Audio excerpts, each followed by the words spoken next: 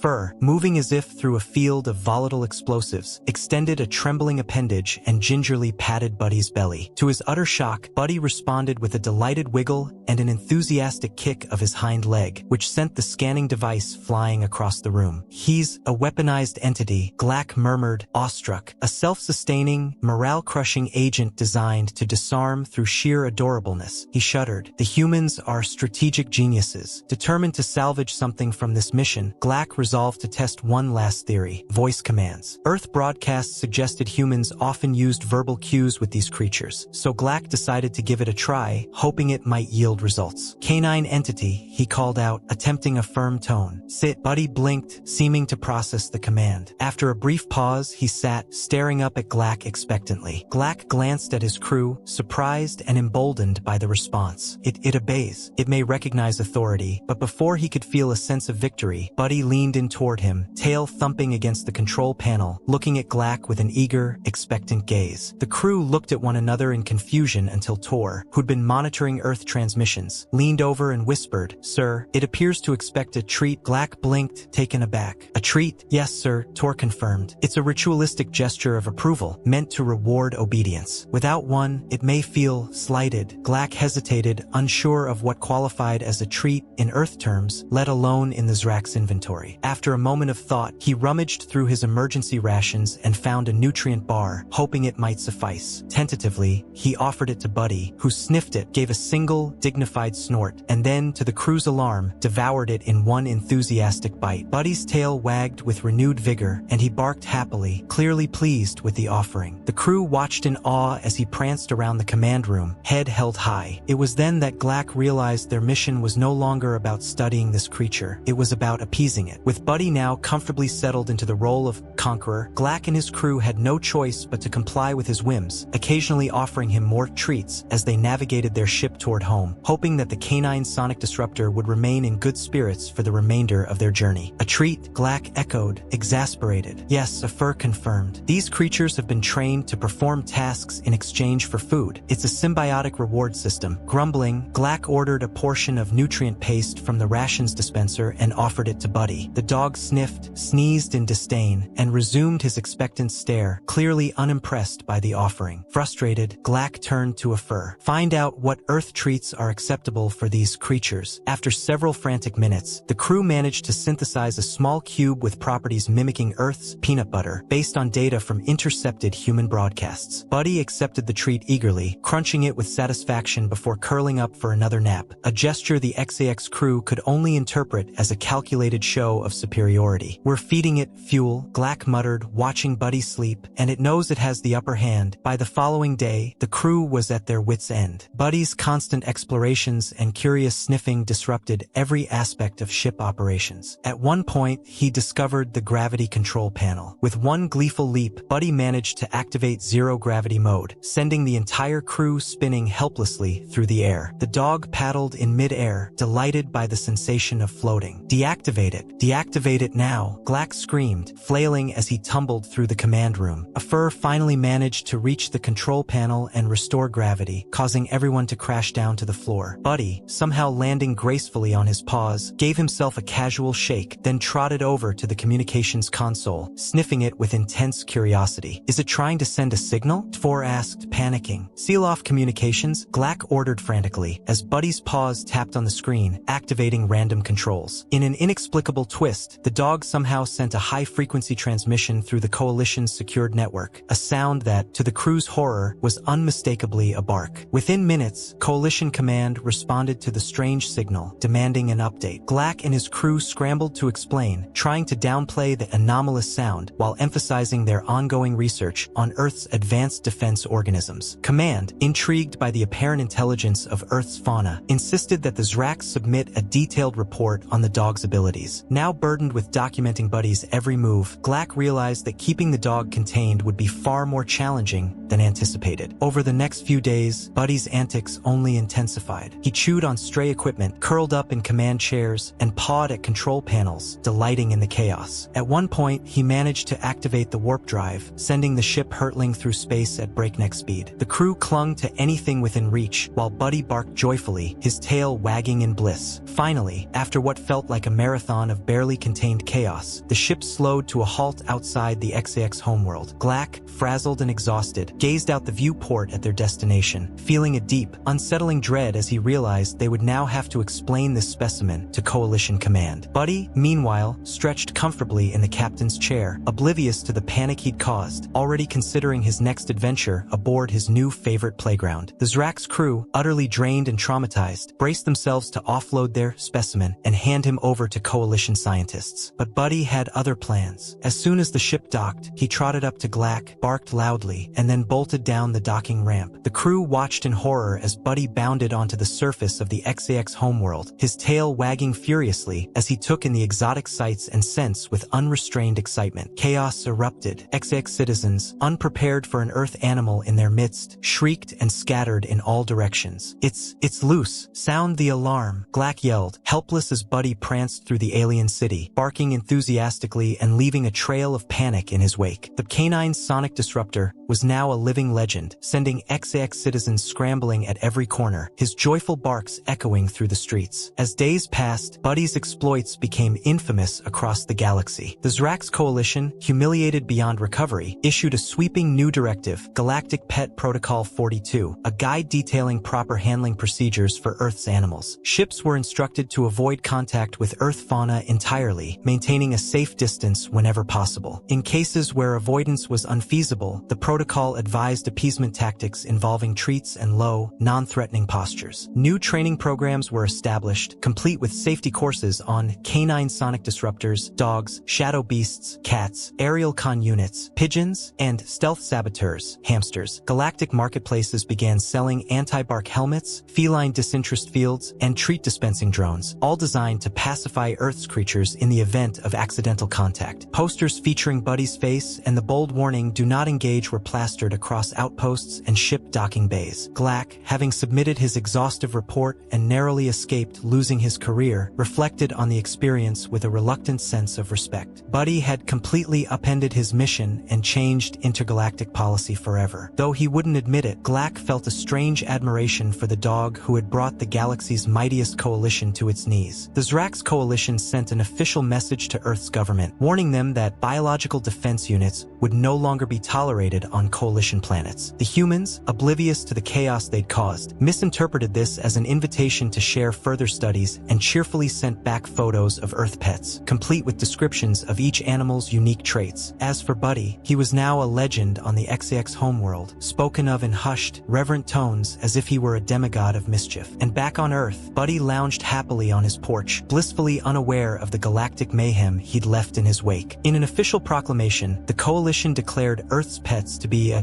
galactic security hazard of the highest order and vowed never to permit further contact. Yet among younger aliens, Buddy's name lived on, a symbol of defiance and the humbling truth that even the most powerful beings in the universe could be brought to heel by a wagging tail and a well-placed bark. And that, dear viewers, concludes today's tale. If you enjoyed our story, don't forget to like, subscribe, and stay tuned for more intergalactic adventures. Goodbye, humans!